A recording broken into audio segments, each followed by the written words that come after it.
Salut tout le monde, j'espère que vous allez bien. Je suis trop contente de vous retrouver aujourd'hui dans cette nouvelle vidéo. Vous l'avez vu, aujourd'hui on va se faire une vidéo tendance automne.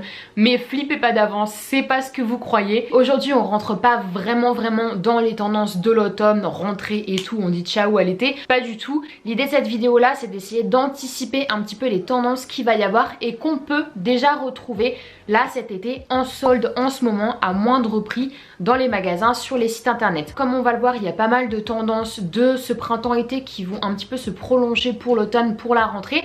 Ça peut être une bonne idée en fait d'essayer de voir qu'est-ce qui va continuer à ressortir dans les nouvelles coques qu'on peut déjà trouver dès maintenant.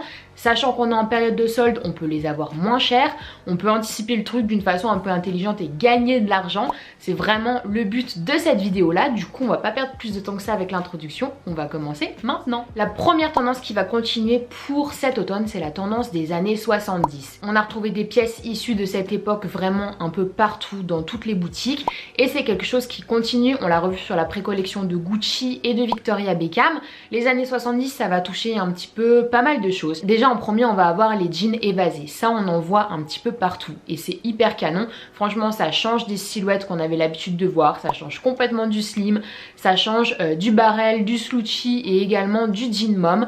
C'est assez frais et ça peut donner une tenue super cool. Ce qu'on va avoir également et qui va toucher les années 70, ça va être toutes les blouses un petit peu bohème avec des imprimés fleuris, avec des imprimés un petit peu paisley, cachemire, des choses avec des jeux de transparence, des volants etc.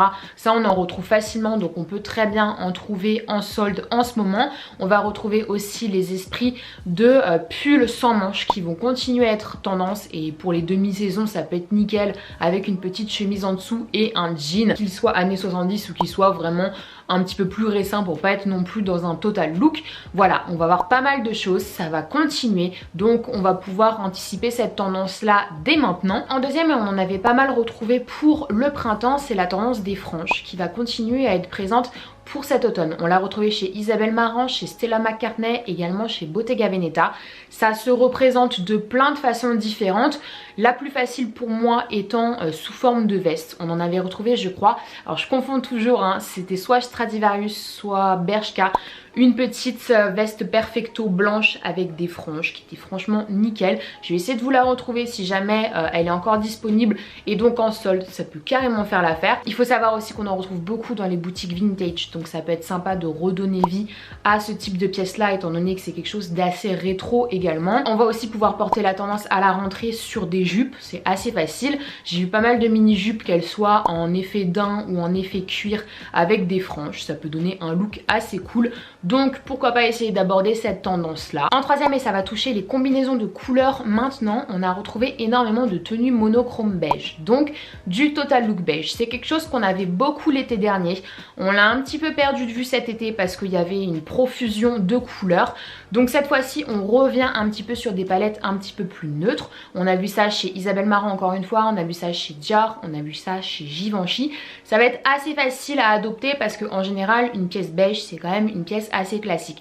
Donc soit on en a déjà dans son dressing, soit on peut miser sur certaines pièces dans cette couleur là pour se faire un total look. Ce qu'il y a c'est que voilà, on se dit que ça va pas être perdu, ce qu'on va investir dans un coloris beige, on pourra le garder très facilement sur le long terme de par la couleur assez passe-partout et on pourra le marier aussi à pas mal d'autres choses qu'on a dans notre dressing. Donc à voir si c'est quelque chose qui vous plaît. Franchement vous retenez pas trop et si vous trouvez en plus de ça des choses en solde à moindre prix, en vintage etc. Le beige voilà, ça reste une couleur neutre donc on fera pas fausse route si on mise là-dessus. À l'opposé, et là ça découle vraiment des tendances printemps-été, on va avoir toujours la tendance du color block. Donc beaucoup de couleurs vives présentes dans une seule et même tenue, qu'on soit sur du pastel, qu'on soit sur quelque chose d'un petit peu plus intense en couleur. Franchement là ça va dépendre de ce que vous aimez vous, c'est toujours à la mode. On ne perdra pas cet esprit un petit peu bonne humeur en rentrant dans l'automne, on garde nos couleurs. Je pense que c'est vraiment quelque chose qui va s'installer et qu'on va pouvoir de toute façon garder longtemps, aussi longtemps qu'on aimera porter ces couleurs là. On se prend au jeu et tout de suite bah, ça illumine n'importe quelle tenue et c'est assez sympa d'ajouter des couleurs dans son dressing quand on ouvre et que ça pète le feu. Franchement c'est assez cool, donc moi j'aime beaucoup. En cinquième, chez Ferragamo, Armani et Michael Kors, on a retrouvé du costume. Le costume, ça fait quelques temps que ça commence à vraiment devenir une pièce incontournable, un set incontournable du du dressing de la femme ou homme d'ailleurs. Franchement maintenant on fait plus la distinction, le costume ça devient vraiment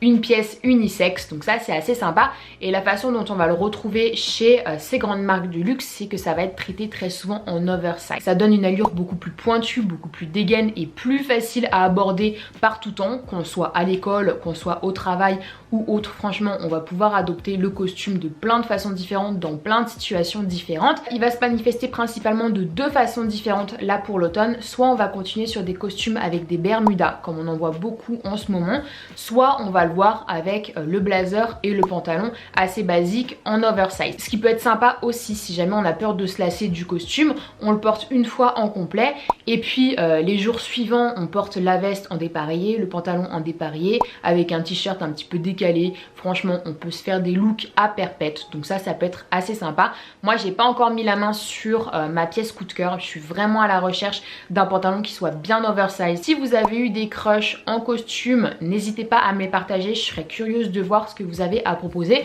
parce que moi perso pour l'instant je fais que lorgner sur les grosses maisons de luxe, mais j'ai pas encore acheté de costumes qui correspondent à tous mes critères, donc à voir. Si vous avez des bons plans, je suis preneuse. Pour finir, une tendance un petit peu sympa qu'on retrouve pour l'automne et qu'on a vu sur la pré-collection de Louis Vuitton. Je sais pas si vous avez vu les visuels de la préco Louis Vuitton, je vais vous en faire afficher ici. Le concept était super sympa, en fait ça reprenait un petit peu des affiches de films vintage. J'ai trouvé ça super cool, en plus de ça le styling était quand même assez pointu, assez intéressant à regarder en somme.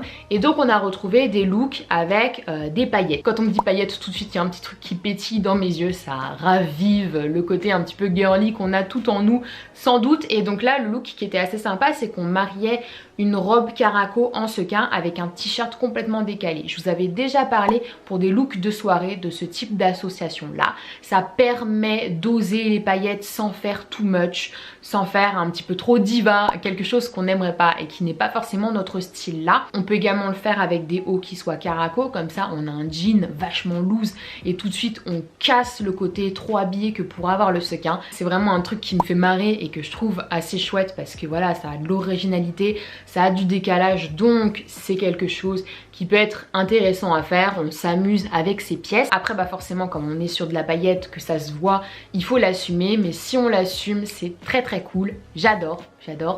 Voilà tout le monde, j'en ai fini avec cette petite vidéo, j'espère qu'elle vous a plu. Pour ceux et celles qui sont nouveaux ou nouvelles sur cette chaîne et qui voudraient suivre un petit peu les vidéos tendances, conseils, look, histoire de la mode qui est ici, n'hésitez pas à vous abonner les babies et surtout n'hésitez pas à vous abonner à mon Instagram, là où je poste au quotidien des photos de mes tenues, des sélections en story, on échange un maximum en DM, donc n'hésitez pas à me rejoindre. Voilà, je fais plein de gros bisous et je vous dis à la prochaine.